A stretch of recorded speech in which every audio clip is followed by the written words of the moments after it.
warahmatullahi wabarakatuh. Perkenalkan, nama saya Muhammad Farhan Akbursaini. Saya Wina Indriani. Saya Ika. Saya Lydia. Kami dari kelas 12 IPS 4 sekaligus kelompok 9 akan mewawancarai salah satu guru SMA Negeri 1 Garawangi yang bernama Ibu Aam Amalianti dengan topik pembicaraan NKKBKK. Assalamualaikum warahmatullahi wabarakatuh. Saya di sini akan mewawancarai Ibu Aam tentang NKKBKK. Apakah Ibu tahu latar belakang NKKBKK pada saat Orden Baru?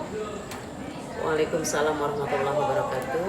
Sebelumnya saya ucapkan terima kasih kepada Ananda, Ika dan teman sekelompoknya ya, yang sudah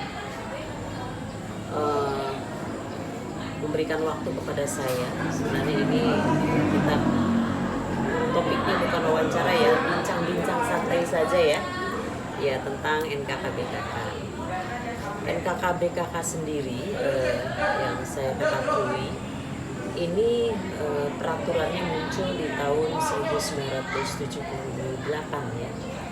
Berawal dari adanya aksi mahasiswa di tahun 1974 yang dikenal dengan istilah malari ya. Pada waktu itu pada tahun 1974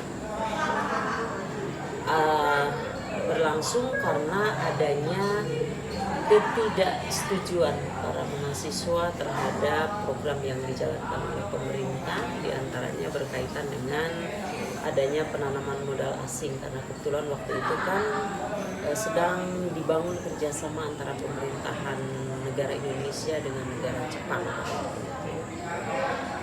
Kemudian dipicu juga oleh adanya tingkat korupsi yang terus-terusan naik ya. Kemudian ada juga aksi yang meminta diturunkannya harga-harga kebutuhan pokok. Jadi pada waktu itu diantaranya ada 3 tuntutan mahasiswa tahun 1974 itu. Yang pertama, penolakan terhadap ada kegiatan penanaman modal asing atau PMA. Kemudian yang kedua, adanya tingkat korupsi yang terus-terusan naik, sehingga mahasiswa menuntut adanya pemberantasan korupsi. Dan yang ketiga diantaranya adalah karena adanya kenaikan harga pada barang-barang pokok. Nah, aksi para mahasiswa ini oleh pemerintah ya, karena berlangsung secara kontinu dari tahun ke tahun, mulai dari tahun 1974 sampai kemudian tahun 1978, berarti 4 tahun berlangsung ya. Maka pemerintah ini merasa ini mengganggu terhadap jalannya pemerintahan. Nah, sehingga kemudian pemerintah kemudian membuat peraturan perundang-undangan ya, mengeluarkan peraturan perundang-undangan pada tahun 1978 di mana peraturan perundang-undangan ini diberi nama normalisasi kehidupan kampus atau disingkat dengan NKK. NKK ini dirasa kemudian oleh para mahasiswa ini adalah kegiatan yang peraturan yang mengkebiri kegiatan para mahasiswa. Di sini mahasiswa itu dibuat untuk bersikap apolitis, artinya cenderung untuk tidak peduli dengan situasi politik di negara. Kemudian mahasiswa dibentuk untuk bersikap skeptis ya, sehingga pada akhirnya peran mahasiswa sebagai kelompok intelektual itu menjadi semu akhirnya. Kenapa semu?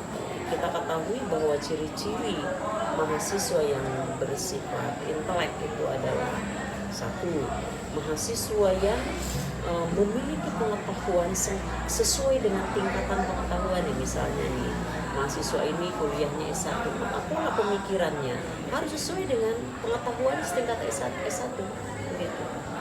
Yang kedua, mahasiswa itu ciri yang intelektual yang kedua ya, mahasiswa itu diminta untuk peduli terhadap situasi politik, situasi sosial, situasi ekonomi, situasi moral dan lain sebagainya yang ada di lingkungan. Dan ciri intelektual yang ketiga adalah mahasiswa itu mewujudkan tingkat kepeduliannya terhadap hal-hal tadi. Artinya ada action dari mahasiswa tentang sikapnya tadi, sikap berpolitik, sikap sosial, sikap moral, peduli dengan ekonomi dan lain sebagainya seperti itu. Maka dengan adanya peraturan perundang-undangan yang berhubungan dengan normalisasi kegiatan kampus, ini mahasiswa sekolah dikebiri. Kenapa? Karena peraturan ini mengedepankan agar siswa tetap berada di kampus hanya belajar saja. Jadi belajar dan diminta untuk selesai perkuliahan itu tepat pada waktunya sekitar 4 tahunan. Ya, padahal mahasiswa itu memiliki kesempatan untuk dapat menyelesaikan perkuliahan itu sampai dengan sekitar 7 tahunan. Ya, berarti berapa semester? Kalau 1 tahun 2 semester kan berarti 7 tahun sekitar 14 semester ya. Tetapi pada akhirnya dengan adanya peraturan perundang-undangan ini tentang NKK ini, maka mahasiswa dituntut selesai pada waktu yang cepat, sehingga pemikiran mahasiswa hanya bekerja setelah kuliah itu bekerja dan tidak peduli dengan situasi pemerintahan. Padahal sebenarnya ketika mahasiswa bersikap intelek ya, memiliki ciri-ciri intelektualitas yang baik, mahasiswa itu harus mampu menjadi kontrol bagi pemerintah. Jadi kinerja pemerintah ini agar tidak semena-mena, agar pemerintah bisa melaksanakan kegiatan kepemerintahan sebaik-baiknya, maka harus ada kontrol. Siapa yang kontrol? Mahasiswa. Nah, jadi pemerintah ini berupaya agar mahasiswa tidak melakukan kontrol. Jadi apapun yang dilakukan pemerintah dirasa aman, kemudian selesai. Padahal kan semua pemerintahan yang baik tentu perlu kontrol agar proses pembangunan dan lain sebagainya bisa menghasilkan hal-hal yang memang